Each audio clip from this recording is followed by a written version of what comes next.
permanecerá, durará. É nova luz, vem de Jesus Cristo, todo amor. É nova luz, vem de Jesus. Ele fez de tudo para tentar chegar ao céu.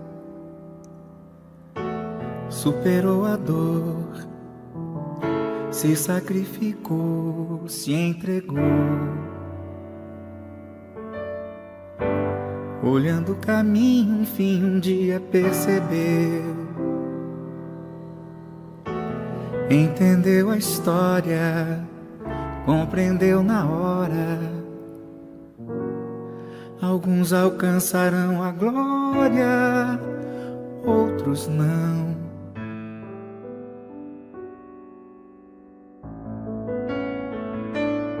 Mas qualquer um pode estender ao desvalido um copo d'água, um pão. Qualquer um pode ensinar a uma criança um verso de canção. Qualquer um pode escolher em vez do grito uma palavra de amigo, de amigo. Qualquer um pode plantar uma semente e proteger um cão. Qualquer um pode escolher olhar pra frente e levantar do chão. Qualquer um pode acender ao infinito ao acalmar um coração aflito. Qualquer um pode calar uma vingança e dar o seu perdão. Qualquer um pode abraçar a esperança e preferir ser bom. Qualquer um, no fim, terá certeza que a real grandeza não escolhe qualquer um. Qualquer um pode calar uma vingança e dar o seu perdão. Qualquer um pode abraçar a esperança e preferir ser bom. Qualquer um, no fim, terá certeza que a real grandeza não escolhe qualquer um.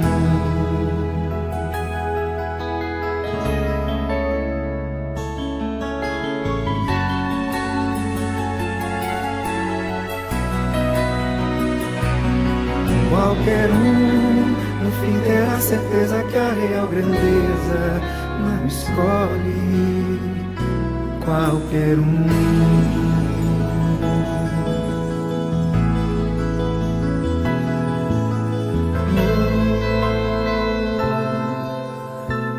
Qualquer um.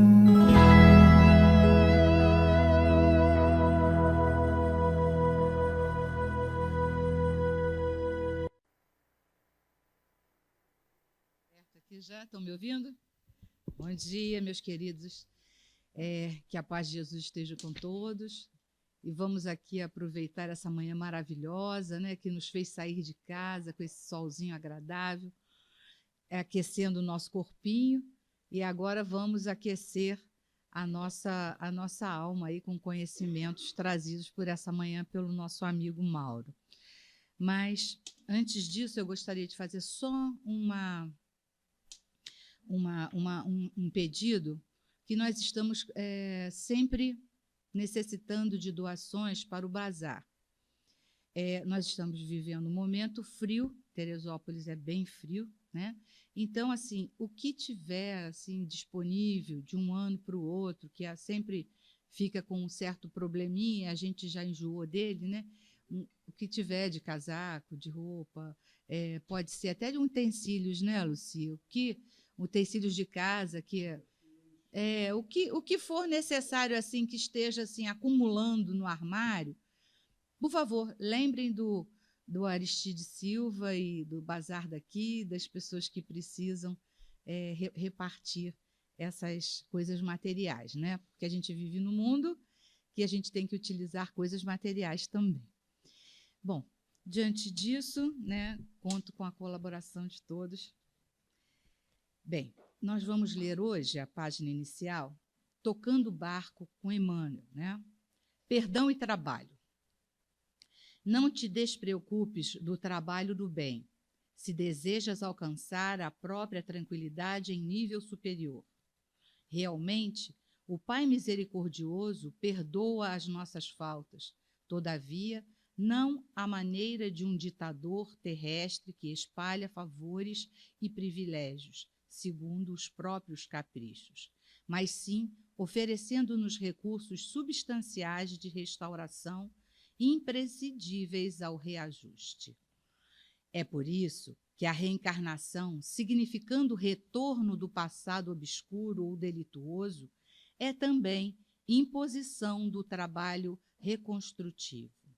O amor é a luz da vida, no entanto, nunca brilhará para as criaturas sem o pedestal da justiça.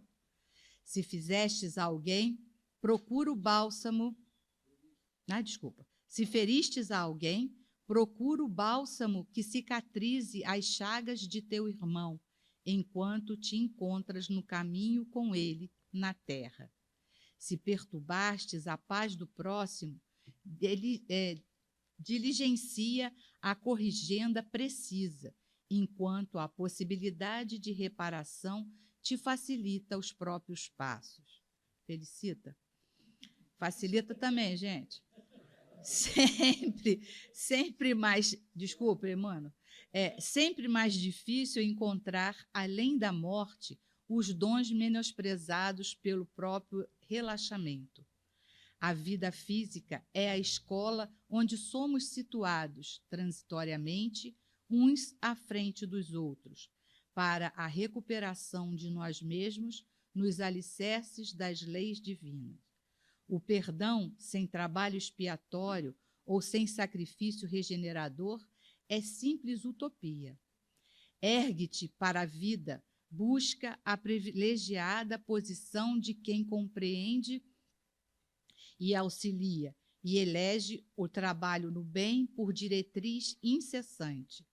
Pela prestação de serviço ao próximo, em bases de renúncia e boa vontade, adquirás a riqueza da simpatia, e pelas sendas da simpatia atingirás a grande fraternidade que um dia aureolar-te-á de luz à fronte, então redimida no grande amanhã. Psicografia de Chico Cândido, né? Livro Tocando Barco, como eu já havia falado. Esse texto é um texto muito tocante, realmente.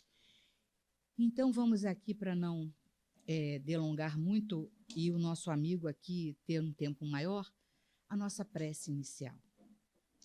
Jesus amado, Mestre querido, estamos aqui nessa manhã linda, agradável, porque cada dia que podemos estar presente no mundo, temos a responsabilidade de nos melhorar, de progredir, de ajudar, de participar do mundo da melhor maneira que sabemos, porque foi dessa forma que o nosso Criador nos colocou no caminho.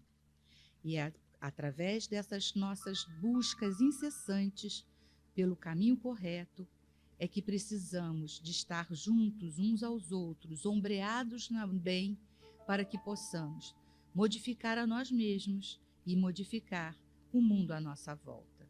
Que o amanhã seja luz através dos passos de hoje. Que assim seja, Senhor, agora e sempre, graças a Deus. Vamos dar para o nosso amigo Mauro, nosso colega, nosso colega espírita, né? Companheiro, trabalhador da casa Deolino Amorim.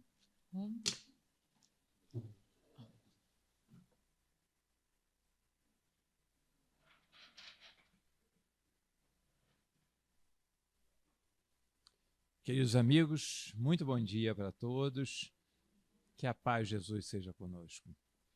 Amigos, escolhi então um tema, né, que eu gosto muito, chamado Lema de Abigail, para a gente conversar nessa manhã tão bonita, né? E esse lema de Abigail Na verdade, para conhecer o lema de Abigail, a gente vai ter que saber primeiro quem é Abigail. Então, primeiro eu vou ter que contar, vou dar um spoiler, como diria meus filhos, né? Vou dar um spoiler aqui do livro. Prometo que eu não conto o final dele, apesar de que, como todo romance espírita, né, todo mundo morre, né? Todos já desencarnaram, né? Senão não estavam encarnados até agora, né? Então, o romance espírita é sempre esse, né? Desencarnaram e foram felizes para sempre, né? Não? Mas vamos nós, então, do livro Paulo e Estevão, né? A gente começa, então, a história, são dois personagens, a gente começa, então, com Estevão. Estevão, na verdade, seu nome era Gesiel, e ele era o irmão de Abigail, que nós vamos comentar, né? Ele assume, né, um crime que seu pai cometeu, né, condenado pelos romanos. Obviamente, ele assume no lugar do pai, e com isso ele é condenado à escravidão, e ele vai para as Galés. Lá nas Galés, ele começa a remar como um escravo. Mais tarde, então, ele conhece, né, o romano responsável, né, o procônsul responsável, então, pela embarcação. Ele está muito doente e ele o cura. Mas, ao curá-lo, ele contrai também essa doença. E aí, em contrapartida, o romano, então, o coloca num barco à deriva, ou seja, ele não vai sacrificá-lo, que deveria ser a conduta daquela época com os escravos, e ele deixa ele à própria sorte, como se a sorte existisse. O acaso não existe, e esse barco, então, chega na praia, e Gesiel é recolhido e acaba, então, conhecendo a mansão do caminho, né? Na casa do caminho, né? Melhor dizendo, na casa do caminho, em Jerusalém, ele encontra, então, Pedro e começa a se tornar um cristão, fica apaixonado por Jesus e acaba sendo, né, um grande, eloquente difusor da doutrina, né, que é a doutrina cristã. E ele passa, então, a ser uma pessoa muito conhecida dentro do cristianismo iniciante. Vamos ao outro personagem, né? Abigail não, Abigail acabou saindo para uma outra cidade para ela poder se proteger, já com medo, né, da própria condenação dela, e aí depois ela vai se encontrar com Saulo. Vamos ao segundo personagem, então, que se chama Paulo, né? Na verdade, o nome dele é Saulo, né? Saulo de Tarso, né? Natural de Tarso. Saulo não, já é uma vida completamente diferente de Gesiel. Saulo tinha cidadania romana e ele chega, portanto, né, novamente, ele foi preparado para o sinédrio, para assumir o poder do farisaísmo. Então, ele é uma pessoa muito culta, muito preparada, eloquente, né, um verbo fácil, e ele passa, então, logo, não conhece Jesus, mas logo ele passa a reconhecer uma ameaça em Jesus para o farisaísmo e passa a perseguir os cristãos. Como Estevão, né, Gesiel já havia se tornado, então, Estevão, após lá o batismo, né, ele se torna Estevão e passa a ser, portanto, o maior dos divulgadores do cristianismo. E Saulo, assim, condena Estevão à morte por apedrejamento. E aí, nessa morte por apedrejamento, Saulo, só para contar a história bem curta, né, Saulo já havia conhecido Abigail e haviam se tornado noivos. Então, Saulo e Abigail eram noivos. E Abigail, procurando seu irmão, não sabia onde estava seu irmão, achava que tinha morrido. E aí Saulo a convida para esse evento onde Saulo havia condenado, que era o apedrejamento, né? Veja como a sociedade evoluiu. Já pensou o que é convidar assim, a sua noiva? Ah, vamos hoje aqui, esse domingo, esse dia maravilhoso. Que tal a gente assistir um apedrejamento? O que você acha? Puxa vida, muito obrigado. Mas Abigail, com a sua sensibilidade, não consegue, obviamente, ver o apedrejamento e ela fica distante. Mais tarde, então, ela repara que o apedrejado é seu irmão, já moribundo, né? Ela se aproxima dele, então reconhece Gesiel, fala com ele. E Estevão, já um espírito muito evoluído, né, a entrega a Saulo. Quer dizer, observa o estirpe desse espírito, né? Ele já morto por apedrejamento, já quase morrendo, vê a sua irmã, vê que a irmã é noiva de quem o apedrejou e o entrega a Saulo para que ela seja muito feliz com Saulo. Esse é Estevão, né? Só para a gente sentir a diferençazinha, né? Quando eu olho no espelho e vejo Estevão e vejo a mim, só para a gente sentir um pouco a diferença dele, né? Bom, o fato é que Saulo fica horrorizado, Abigail fica assim, atônita, mas Saulo não consegue lidar com essa situação de ter sido causador da morte do irmão da noiva e se afasta de Abigail. E passa alguns tempos longe de Abigail e depois ele se arrepende e busca novamente Abigail. Gente, eu estou contando o livro inteiro, mas não se preocupe que só vai até a metade e eu estou contando acelerado, não vai levar o livro todo, não. Aí quando ele chega, então, que ele encontra, ele procura novamente Abigail. E a encontra, né? E ele mostra o seu amor por ela, né? Só que Abigail tem duas surpresas para Saulo nesse momento, né? Uma delas é que ela tinha se tornado cristã. Então, Saulo, que perseguia os cristãos, recebe a primeira bofetada de Abigail, que ela agora era cristã. E a segunda surpresa é que ela estava muito doente, estava morrendo.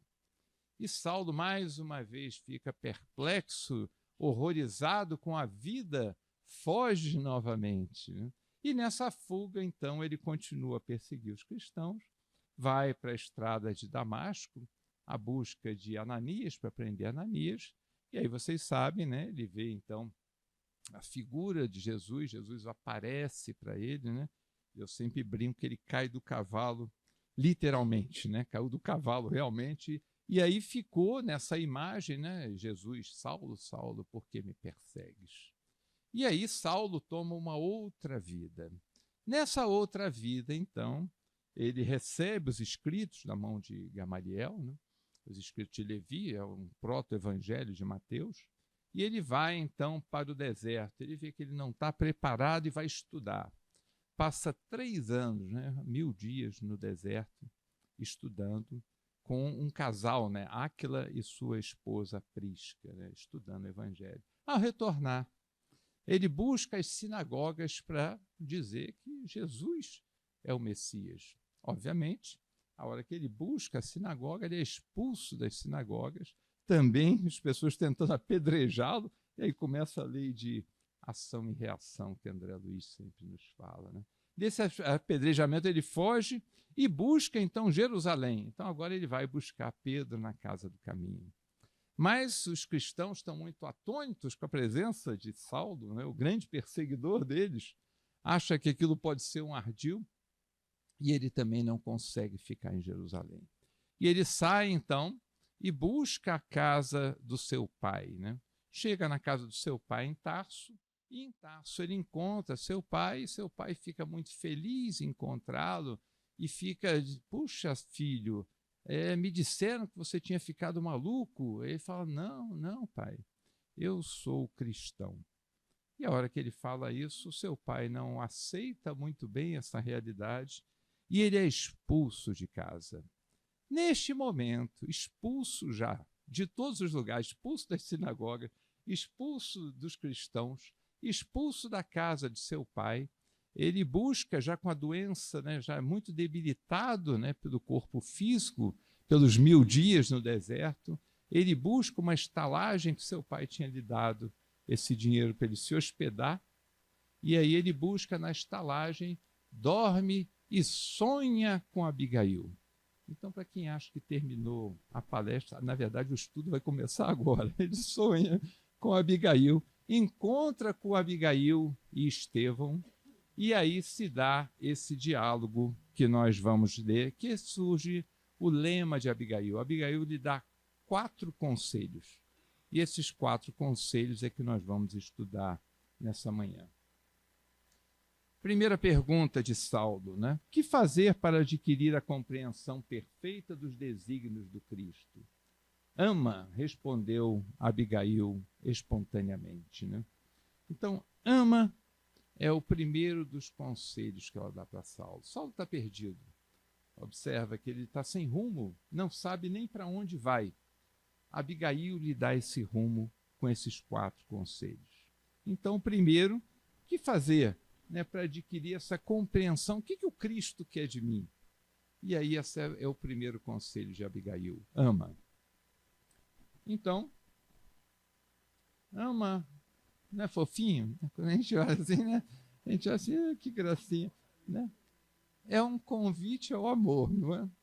Deus faz na sua criação vários convites para o amor, né? O pet é um convite para o amor.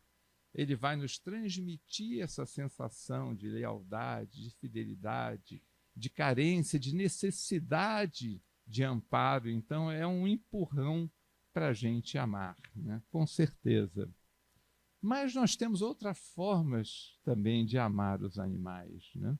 Observa, né, quando a gente vê assim, não estou falando da alimentação em si, mas quando a gente vê assim o supérfluo, né, quando vê as pessoas consumirem sem necessidade, quando a gente vê as pessoas matarem os animais com ato de requinte por conta de custo, observa que não é bem o lema de Abigail, que é o amar.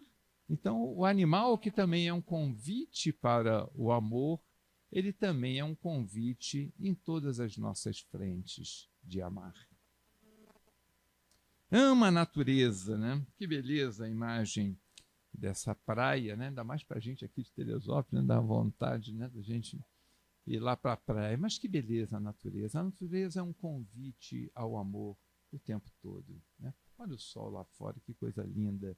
É sempre a natureza nos convidando, é como se Deus estivesse a todo momento, a todo instante, nos lembrando da necessidade de amar.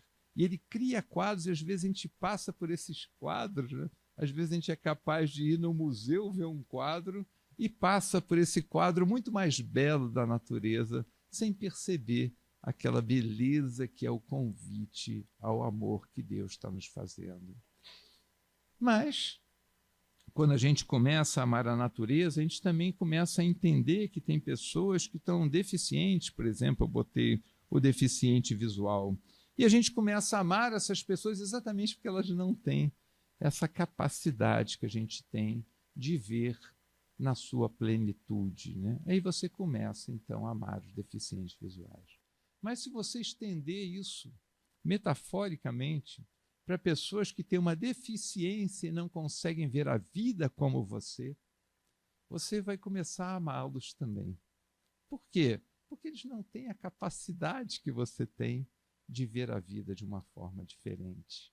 E ao entendê-los na sua limitação, na sua deficiência, que é a capacidade de ver a vida com mais amor, você começa a entendê-los e desenvolver essa capacidade também de amar essas pessoas. Então, o amor é infinito, né? Ama a criança, né? A criança é uma outra criação divina. Todas as leis têm a perfeição nas leis do Pai, né? Deus embrulha um espírito para presente. Sabe aquele embrulho para presente? Você capricha, põe um lacinho, faz ali com aquele amor todo e entrega aquele presente. Às vezes a caixa é melhor do que o presente. Às vezes a gente abre o presente, se frustra com o presente, mas a caixa é tão bonita. Esquece de mandar? É verdade, Odé. Então, observa, a criança, ela é um embrulho de um espírito que Deus faz para a gente. Para que a gente já comece a olhar para aquele presente e falar assim, que coisa maravilhosa. Eu amo esse espírito que ainda nem nasceu, mas eu já começo a desenvolver minha capacidade de amar. Deus sabe quem Ele é e sabe a necessidade que nós temos para com aquele espírito, né? Mas para nós vem aquele embrulho de presente. E o embrulho de presente é que nos chama, então, para o amor. Mas amar a criança é mais abrangente do que a gente amar os nossos filhos. Precisamos aprender a amar o filho dos outros também. E esse amor, né, que eu botei, e eu adoro essa frase de Pitágoras, né? Eduquem-se os meninos e não será preciso punir os homens. Né?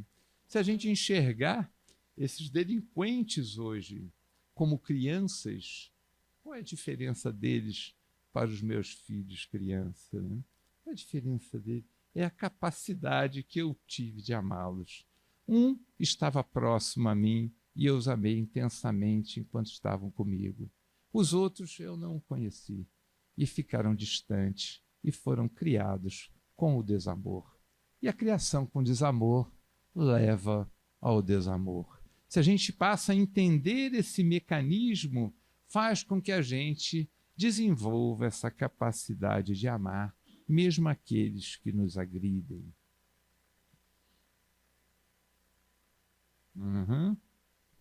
Agora sim. Ama a família, né? Ama a família. Família é uma outra criação divina do exercício do amor. Deus nos coloca diante de pessoas tão próximas para que a gente desenvolva a capacidade de amar, porque temos dificuldades na capacidade de amar os outros. Não conseguimos ainda devotar nos outros o amor que gostaríamos. Mas quando nós lidamos com o pronome possessivo, o meu já é mais fácil, eu já desenvolvo a minha capacidade de amar. E esses são meus filhos, essa é a minha família. Então a família é mais uma vez uma criação das leis do Pai para que pudéssemos desenvolver a capacidade de amar. Porque é mais fácil amar a nossa família do que amar a família do outro, do que amar aqueles que sequer têm uma família. Então, assim, vamos desenvolvendo essa capacidade através da família, né? Mas amar a família também significa amar os idosos, né? Eu tenho pensado muito nessa questão da terceira idade, né? A terceira idade é uma coisa muito interessante, né? Ainda estávamos conversando aqui, né, sobre a própria casa espírita, né? Por que eu penso muito na terceira idade? Porque a terceira idade não existia até bem pouco tempo atrás. Se você pensar assim, uns 200 anos atrás, a expectativa de vida era 36, 37 anos. Olhando aqui para as pessoas aqui presentes, estaria o salão quase que vazio, não tinha mais ninguém no salão aqui. A casa espírita já não teria, já podia fechar o TC porque não tem mais ninguém aqui. Observa, a longevidade surgiu muito recente. E por que Deus, olha que estamos sempre falando de Deus, por que Deus criou essa longevidade? Essa é a tecnologia? Não é. Isso tudo faz parte da criação divina. É um momento onde aquela pessoa que era o adulto e cuidava da criança começa agora a necessitar de uma inversão do próprio processo. E essa inversão é dolorosa para todos nós. O lidar com as limitações é doloroso para todos nós. A cada dia, quando a gente olha, é uma limitação nova. Mas não se preocupe, porque daqui a um mês terá outra maior. Então, aproveite que essa até que está boa, porque depois vai piorar um pouquinho. E o lidar com essa questão é o grande aprendizado da vida. Então, precisamos entender isso para poder amar essas pessoas. Elas me agrediram, assim, mas é fruto da própria terceira idade, da própria dificuldade que as pessoas vão ter nas suas próprias questões. E aí desenvolve em nós essa capacidade de amar, né? Amar a família, amar os filhos, né? Os filhos trazem valores muito diferentes dos nossos, né? E eu sempre brinco que é muito bom, né? Porque senão o mundo não andava. Que o mundo só vai andar exatamente porque os espíritos que estão adentrando trazem coisas diferentes das coisas que nós temos. Mas nós temos dificuldade com as mudanças e queremos manter os filhos dentro da caixa que nós somos. Mas os filhos não cabem nessa caixa. E aí nós temos que lidar com essa transformação. E lidar com essa transformação é desenvolver a capacidade de amar as pessoas que não pensam como a gente. E aí começamos a amar a família, né? Amar a casa espírita, né? O que é amar a casa espírita, né? É a nossa casa antiga, né? Eu estava conversando ainda com o Márcio, a primeira vez que eu cheguei aqui, né, ali nas palestras, ali naquela sala, né? Muito pequenininha, mas já grande, né? Já grande na sua missão. Observa, é amar a casa espírita, cada pedacinho daqui é um pedacinho da gente. É onde a gente se sente feliz, onde se sente bem, e aí você aprende a amar a casa espírita, né? Às vezes a gente vê as pessoas reclamando da casa espírita, aquela casa espírita. Não na nossa frente, porque quando fala na nossa frente, o sentimento de pertencimento é uma coisa interessante, né? Que a gente olha, não é verdade. Tem suas falhas, como tem as falhas nas nossas famílias, mas ninguém fala mal da nossa família na nossa frente. Também não fala mal da nossa casa espírita na nossa frente. Ama a Deus. Observe que todo momento eu estou falando, tudo atrás a gente vai enxergar Deus. Tudo de trás de tudo isso tem a mão divina nos impulsionando para que a gente se torne uma pessoa melhor. É um convite ao amor. Então esse é o primeiro lema de Abigail, né? Saulo continua então, né? Mas como proceder de modo a enriquecermos na virtude divina? Jesus aconselha o amor aos próprios inimigos. Entretanto, considerava quão difícil devia ser semelhante realização, penoso testemunhar a dedicação sem o real entendimento dos outros. Como fazer para que a alma alcançasse tão elevada expressão de esforço com Jesus Cristo? E aí vem o segundo conselho de Abigail. Trabalha, esclareceu a noiva amada, sorrindo bondosamente. Trabalha é o segundo conselho de Abigail. Observa que Saulo está tentando entender quem é Jesus e veio o ama. E agora ele está tentando entender como lidar com essas pessoas. Como é que eu vou amar se tem os próprios inimigos que me perseguem? E Abigail dá o segundo conselho para ele. Trabalha. Trabalha incessantemente. Meu pai trabalha e eu trabalho também. Essa é a frase do Cristo. Trabalhe incessantemente, não pare de trabalhar. Sempre esteja trabalhando. Não trabalhe como a gente vê, né? Essa é uma visão, né, de Adão e Eva, né? Na religião tradicional, onde foi colocado como o trabalho é a punição de Deus. Porquanto estar no paraíso é a bênção divina. Mas nós sabemos que é exatamente o contrário. O trabalho é a bênção divina. Estar no ócio é que é o grande inferno, a grande condenação. Esta visão do trabalho como fonte de prazer da nossa vida, como fonte de educação da nossa vida, onde eu vou construir coisas para a sociedade, onde eu vou fazer amigos, onde eu vou lidar com as dificuldades para aprender a lidar com as pessoas. Esta visão é a visão do aprendizado no trabalho. Observa que tem pessoas que vivem 2/7 das suas vidas. Passam 5 dias, se tiver 6 dias de trabalho na semana, só vive 1/7 da sua vida, que os outros dias ela vive esperando o final de semana para viver. Então perdeu a vida, perdeu 5/7, 6/7 da sua encarnação, porque não aproveitou as oportunidades que a vida lhe deu no trabalho. Ama o trabalho para poder ter a mesa e olhar para aquela mesa e dizer assim, essa mesa é fruto do meu trabalho. O que eu me alimento, o que eu alimento minha família é fruto do meu trabalho. Essa sensação de o trabalho na nossa vida é que nos dá esse equilíbrio para a gente viver. Amar o trabalho, né? Amar também em todas as práticas da caridade. Trabalha incessantemente, trabalha na casa espírita também incessantemente. Aqui estamos na casa espírita, é ótimo a gente vir nesse domingo de manhã assistir as palestras, mas o melhor da casa espírita é trabalhar. É uma oficina de trabalho, é oportunidade de trabalho para tudo que é lado, e essa oportunidade de trabalho é que nos reequilibra, que nos dá tranquilidade na nossa vida, é exatamente o trabalhar. Gosto muito também dessa fé, essa frase de Tiago, né? Também a fé, se não tiver as obras, é morta em si mesmo. De que adianta tanto conhecimento, se desse conhecimento todo eu não conseguir trabalhar com ele, né? A gente assiste assim algumas palestras e fica pensando, puxa vida, essa é uma reflexão para a minha vida. É uma reflexão que eu vou guardar no meu coração. Isso é muito bom. É sinal que não ficou apenas nos nossos ouvidos. Dos ouvidos adentrou o nosso coração, o que é a primeira parte. Mas do coração tem que chegar às mãos e tem que chegar aos pés. Tem que chegar à nossa boca para que a gente possa falar aquilo que a gente aprendeu.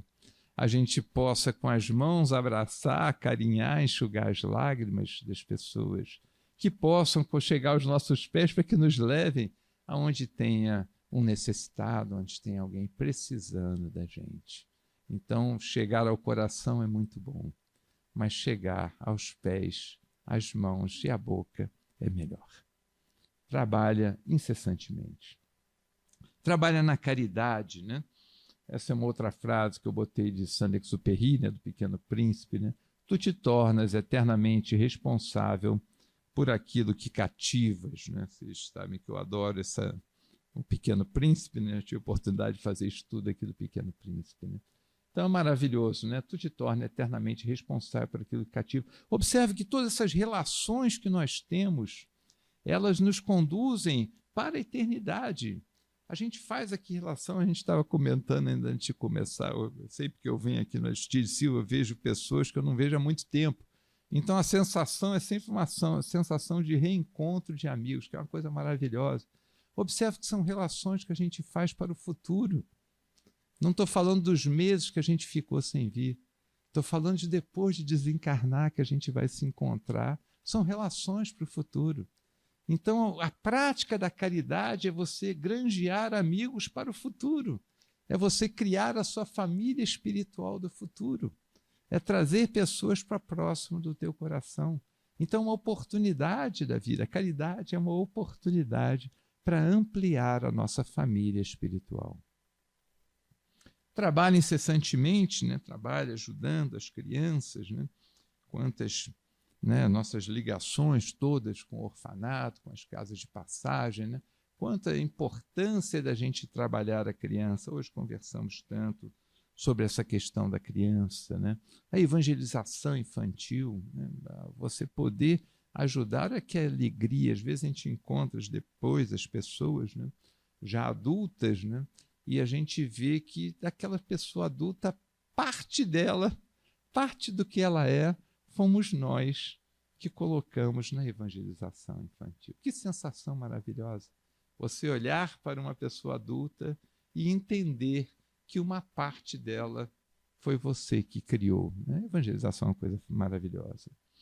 Mas trabalha também os idosos. Hoje falamos muito essa questão de visita, né? Asilos, né? Existem muitas pessoas abandonadas, né? Muitas pessoas abandonadas emocionalmente.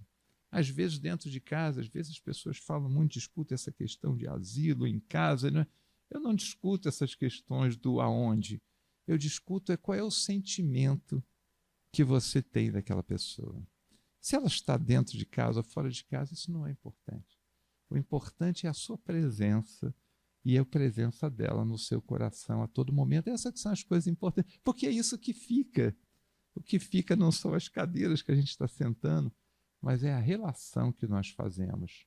E, portanto, como lidamos com os idosos dentro ou fora de nossa casa? Trabalhe incessantemente. Trabalhe e manterás a mente ocupada. Eu sempre acho que quando a gente começa a pensar muita besteira, a melhor coisa é trabalha. Trabalha no instantinho. Vai para a casa espírita, vai trabalhar, que no instantinho aquele negócio vai embora da sua mente, né?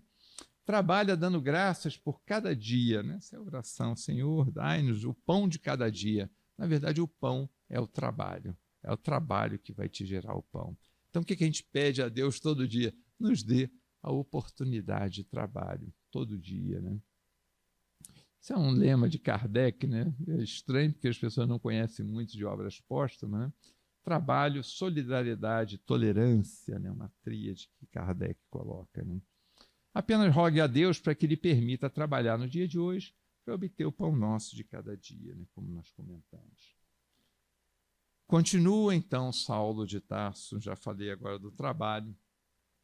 Ama, trabalha. Abigail tinha razão. Era necessário realizar a obra de aperfeiçoamento interior. Desejava ardentemente fazê-lo, para isso insulara-se no deserto por mais de 1000 dias consecutivos. Todavia, voltando ao ambiente do esforço coletivo, em cooperação com antigos companheiros, acalentava sadias esperanças que se converteram em dolorosas perplexidades. Observe que Saulo fala as frases que parece que são as nossas frases. Às vezes a gente volta de um lugar, né? Em um lugar, a gente está falando da Comerge, né? Antes de começar o estudo, a gente volta de uns lugares assim que você parece que está num pedacinho do mundo de regeneração. Mas quando você volta para o mundo real. E o mundo real não é uma casa espírita ainda. E aí você tem que lidar com essas situações, né? Que providências adotar contra o desânimo destruidor? Isso é Paulo, amigos, falando. Este é o São Paulo, falando do desânimo destruidor na sua vida. Olha, Paulo é um grande exemplo para todos nós de superação. Ele falando da sua vida, né? E aí, Abigail lhe dá o terceiro conselho. Espera. Espera, disse ela, ainda no gesto de terna solicitude, como quem desejava esclarecer que a alma deve estar pronta a atender ao programa divino em qualquer circunstância, extreme de caprichos pessoais. Então, o que ela diz para Saulo? Amigo, noivo querido da minha vida, espírito querido de longa data, espera, aguarda os dias melhores. E é isso que nós vamos falar. Espera os dias melhores, né? Toda vez que temos um dia difícil, devemos pensar que Deus nos criou amanhã novamente. E amanhã será um outro dia. A cada dia recomeçamos novamente. Hoje foi um dia difícil, então amanhã será um dia melhor. Espera esses dias melhores surgirem na nossa vida. Espera, pois tudo tem seu tempo, né? Eu gosto muito dessa figura do rio. Aliás, esse é o Rio Jordão, por sinal. Gosto muito dessa figura do rio, né? E de uma frase que diz assim: não apresse o rio, ele corre sozinho. O rio tem seu tempo para chegar no mar. A gente tenta empurrar as águas do rio, achando que se a gente empurrar o rio vai chegar mais depressa, mas ele vai ter seu tempo para chegar lá. As pessoas que nós amamos, às vezes a gente quer levar essas pessoas no arrastão, no tsunami, empurrando essas pessoas numa onda, mas elas têm seu tempo.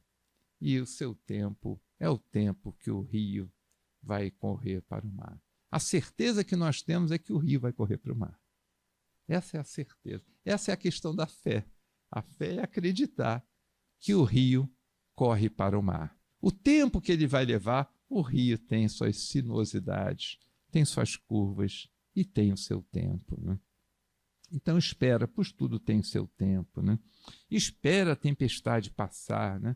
Essa é a grande figura, né, do Cristo. O Cristo, quando aplaca a tempestade, né? Observa que ele está numa barca, numa tempestade, no lago de Genezaré, que é uma coisa até estranha. Ele está num lago, que é uma região até de tempestade, muitas chuvas, né? E nesse lago, então, as ondas vão virar o barco e os apóstolos estão muito aflitos. Jesus dorme na barca. Dorme na barca.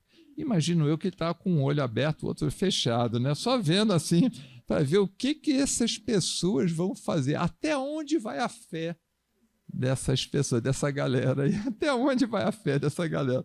Aí logo ele viu até onde vai a fé da galera. O pessoal foi lá: Jesus, acorda, amigo. Não dá, não. Vamos virar.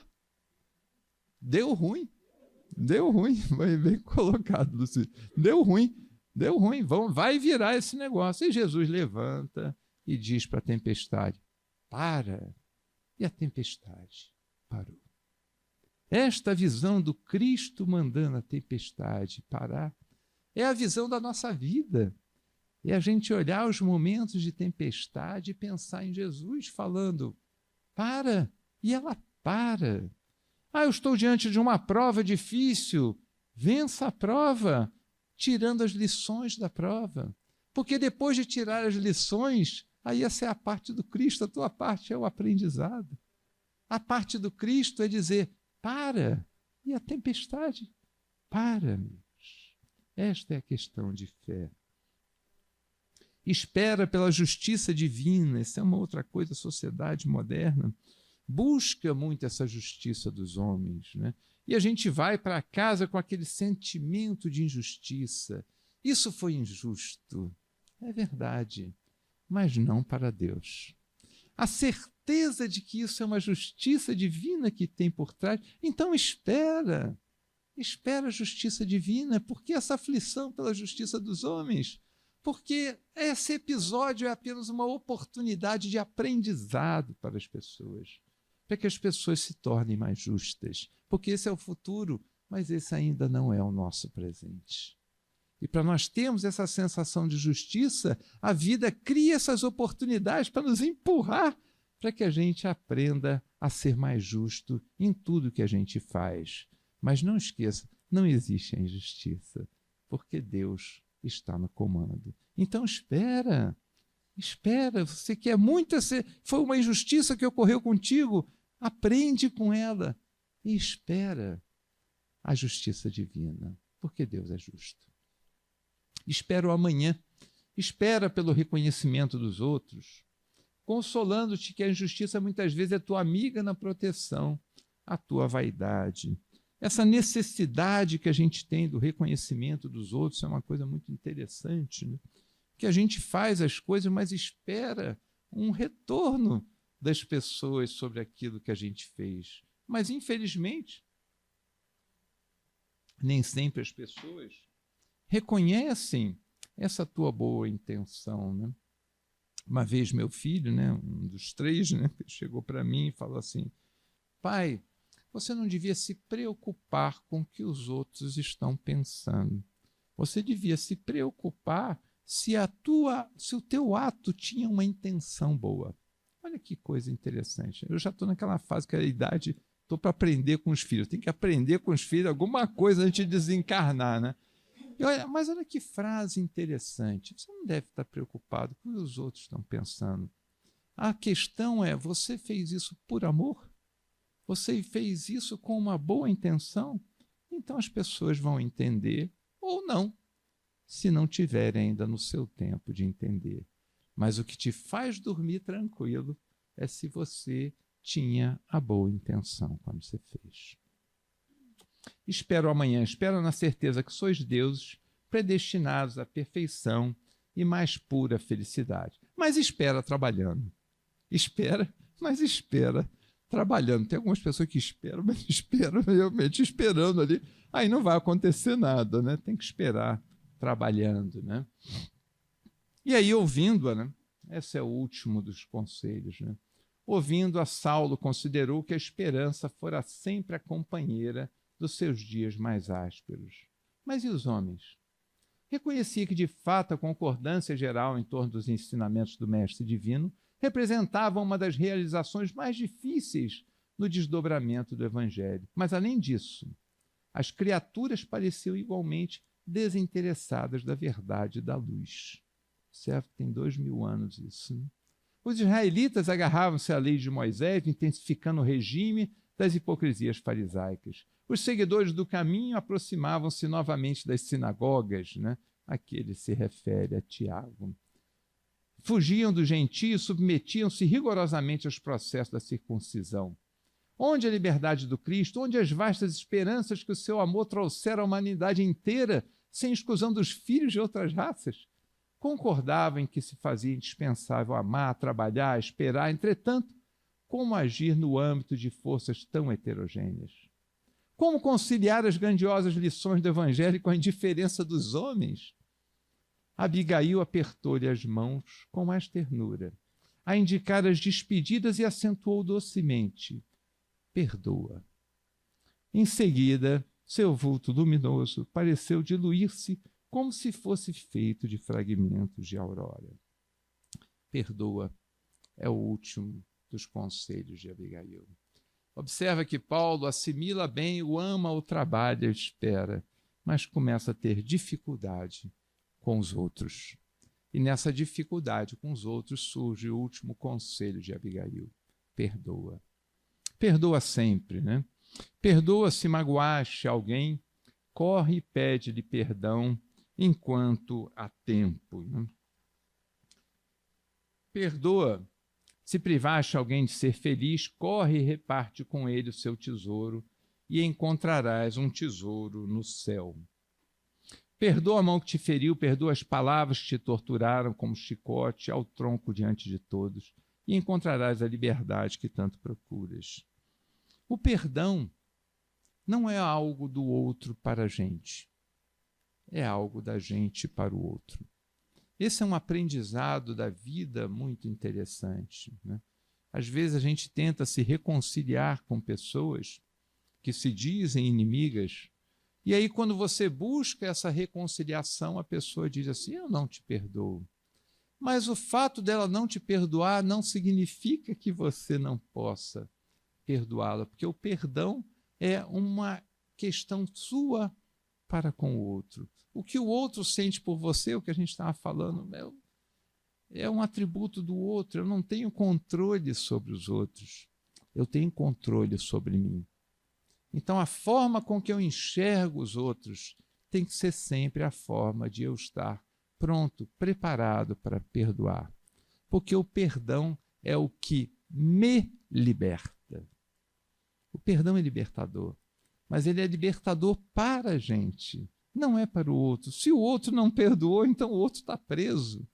Mas eu não estou preso, porque eu me libertei pelo perdão. E o que é perdoar? Perdoar é você olhar alguma coisa. A gente observa a nossa sociedade moderna, né? Quantas vezes as pessoas chegam para a gente e falam assim: fulano fez isso, Beltrano fez aquilo e tal, querendo uma reciprocidade do nosso sentimento de revanchismo. Esse é o momento do perdão. Esse é o momento da gente olhar para a pessoa: é verdade, ela errou, vamos orar por ela, para que ela possa errar menos da próxima vez. Vamos olhar para o erro dela para ver se a gente consegue colocar isso na nossa vida, para a gente não errar como ela errou. Essa visão desarmada, essa visão do amar, do olhar a pessoa como uma pessoa que eu perdoo, é que faz a diferença, porque ela me liberta, né? Perdoa o chefe difícil. Ninguém tem chefe difícil. Tem? Aposto que não. Ninguém tem chefe difícil aqui, né? É o companheiro que te não corresponde aos ideais. Perdoa mesmo o filho que te é ingrato, pois Deus colocou cada um deles em teu caminho para que tu pudesse ajudá-los de alguma forma. Essa visão também é uma visão muito interessante. Sempre que Deus coloca uma pessoa no nosso caminho, se o acaso não existe, e o acaso não existe, obviamente tem alguma coisa que a gente precisa fazer. Qual será essa coisa? Então, se tem uma pessoa difícil que atravessou o meu caminho, né? Ou difícil para mim, talvez, não para o outro, mas difícil para mim que atravessou o meu caminho. Por quê? Só existem duas alternativas. Ou ela será fonte de aprendizado de uma coisa que eu preciso aprender, ou eu pedir a Deus para vir junto dela para ensinar alguma coisa que ela precisa aprender. Só tem essas duas alternativas, porque o esbarrão não existe. Então o acaso não existe. Se o acaso não existe, qualquer pessoa difícil que está no nosso caminho tem um motivo. E esse motivo só tem uma das duas causas.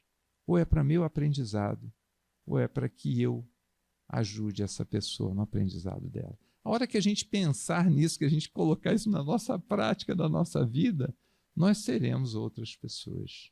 Porque a gente sempre vai olhar a vida de uma forma diferente. Então, cada pessoa que nos agride, na casa espírita, no trabalho, na nossa família, nas ruas, em qualquer lugar, a gente vai enxergar como uma oportunidade de aprendizado para nós todos, ou eu pedir muito a Deus que pudesse trazer essa pessoa até mim, por amor, para que eu possa ajudá-la de alguma forma, por algum motivo do meu passado. Não há como viver em paz quando a lembrança nos traz rigor, rancor e revanchismo, né? Apenas o perdão possui remédio que pode nos libertar desses grilhões da dor, né? E ainda que todos não te compreendam e se voltem contra ti, recorda do Cristo que subiu o Calvário sozinho diante do escárnio de todos. E mesmo do alto da cruz ainda encontrou forças para dizer: perdoai-os, Pai, pois não sabem o que fazem, né? Então, se tudo der errado na nossa vida, eu consegui, mas não consegui fazer aquilo, lembra que Jesus, no momento mais difícil, também subiu sozinho, para nos dar um exemplo. Não precisava, e ele com facilidade teria se libertado, como fez inúmeras vezes, né? mas fez isso exatamente para nos ensinar, para nos dizer assim, ó, o momento de dor mesmo, o Calvário, ele é um movimento solitário, é um movimento de reflexão individual.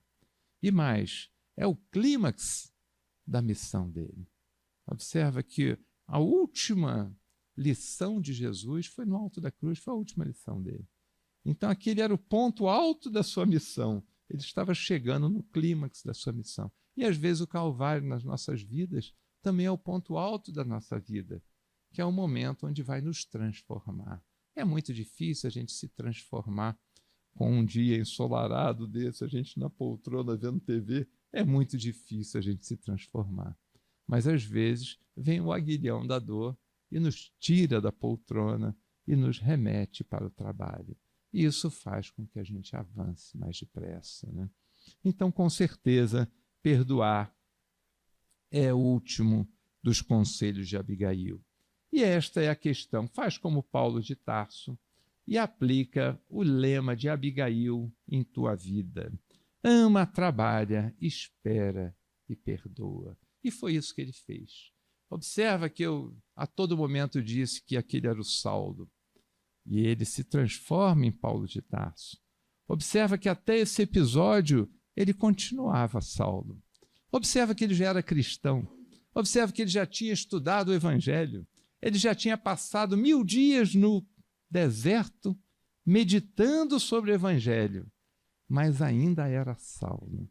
Observa que ele sai da casa do pai, abatido, deprimido, com o desânimo destruidor, porque ele ainda era Saulo. Mas a partir desses 4 conselhos, agora sim, ele criou o arcabouço para ele se tornar Paulo de Tarso, né? Então, este é o lema de Abigail: ama, trabalha, espera e perdoa. Eu vou trazer um vídeo para vocês.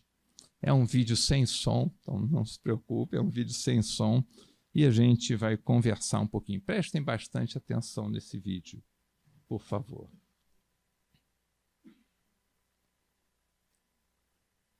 Isso é um urso, né?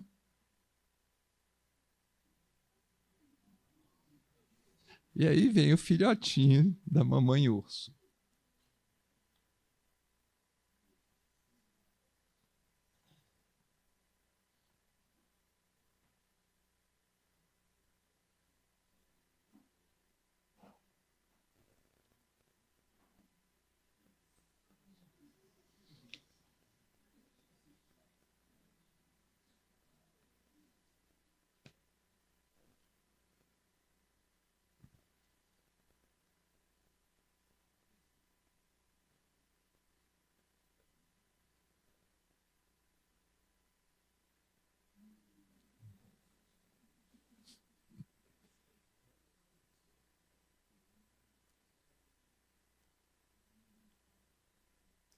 Observa que agora ele vai procurar o caminho da mãe.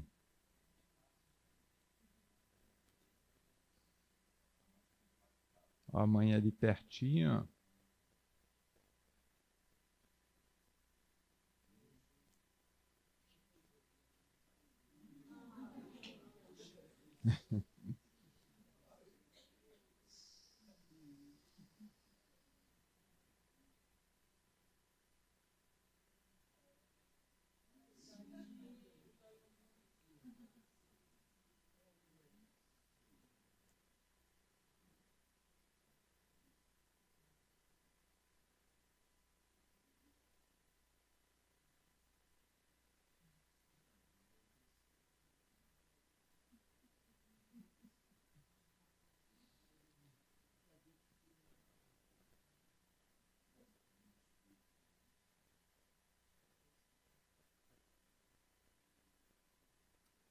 Observa que a mamãe urso já desceu um pouco ali, tá vendo?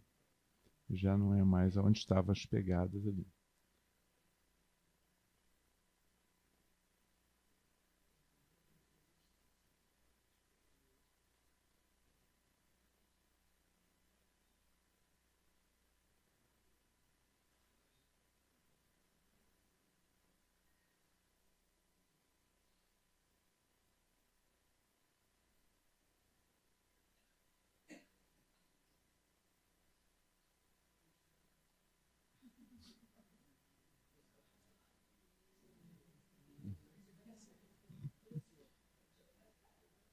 Chegaram a ficar aflitos ali com o ursinho, né? Gosto de pensar que esse ursinho somos nós, e a mamãe ursa é Jesus.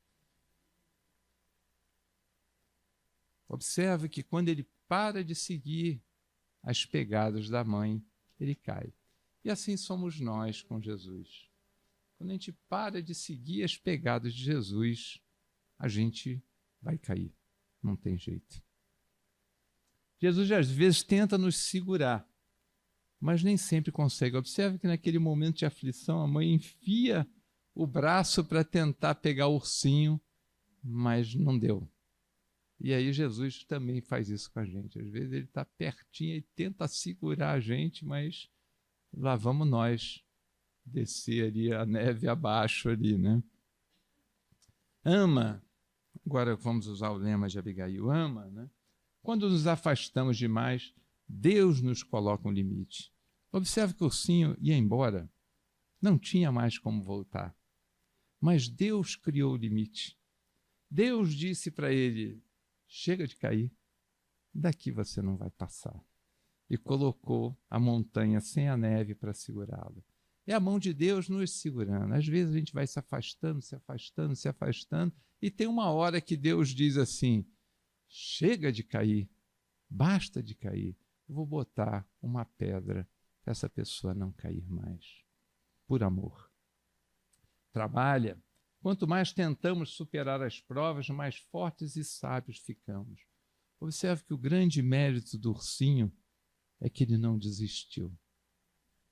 Ele está sempre persistindo. Ele volta. Caiu, mas ele volta. Caiu de novo, ele volta. Caiu mais uma vez, ele volta. E está sempre voltando. Não sabe direito como subir. Não sabe para onde ele vai. Precisa de Jesus para guiá-lo. Mas ele não para. Ele continua trabalhando. Espera. Quando fica muito difícil, Jesus desce para nos guiar individualmente. Foi o que aconteceu ali com o ursinho. Ele não conseguiria subir, era íngreme demais para ele aquele pedaço. Mas a mamãe urso vai para um canto onde era mais fácil para ele. Esse é Jesus. Jesus vai nos apontando caminhos que são caminhos mais fáceis para a gente seguir, para que a gente possa finalmente chegar ao nosso objetivo ali da perfeição. E Jesus vai nos guiando, como a mamãe urso vai nos guiando, né? E perdoa, né? Perdoa quem? Perdoa entendendo que todos nós somos ursinhos. E todos nós queremos a mesma coisa, que é chegar a Jesus, chegar na felicidade. A forma com que nós fazemos isso é sempre uma forma diferente, cada um nas suas dificuldades, cada um se arranhando, é um ursinho batendo no outro, mas todo ursinho, no final, vai chegar na mamãe urso. Muito obrigado. Muita paz.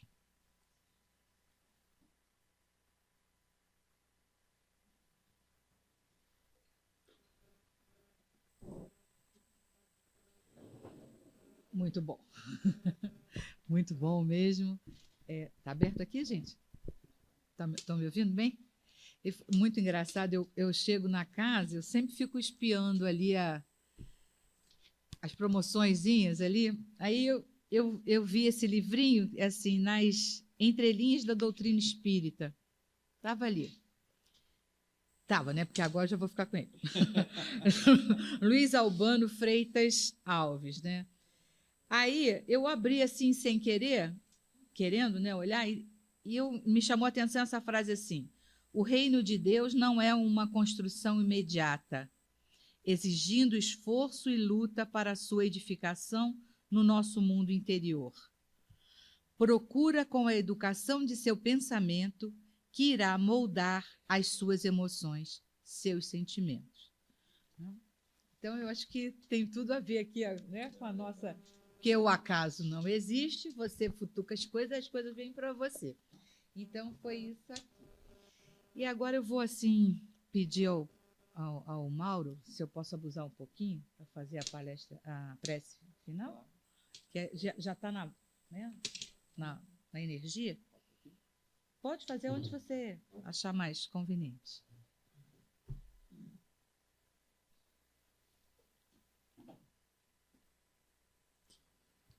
Queridos amigos, vamos, nesse momento, elevar os nossos pensamentos. Vamos buscar Jesus, nossa mamãe, urso, vai nos esperar. Vamos nos aconchegar a seus pés. Vamos mentalizá-lo no alto da montanha, a nos receber aos seus pés para o sermão de nossas vidas. Ó Jesus abençoado,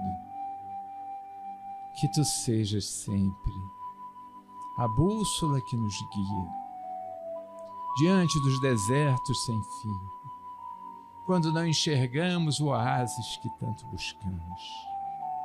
Ah, Senhor, que Tu possas ser a direção que nos aponta ao norte da vida, a fim de encontrarmos um pouco mais de felicidade e paz em nossa encarnação. Jesus querido, diante das tempestades inúmeras, das borrascas que nos afligem, da noite escura que parece não ter fim, cujas dores pungentes nos levam até Ti, de mãos súplices. Ó Mestre, levanta do Teu barco e aplaca a tempestade de nossas vidas. Jesus querido, ensina-nos a arte de amar. Amar sem exigir nada em troca, amar pelo simples desejo de amar.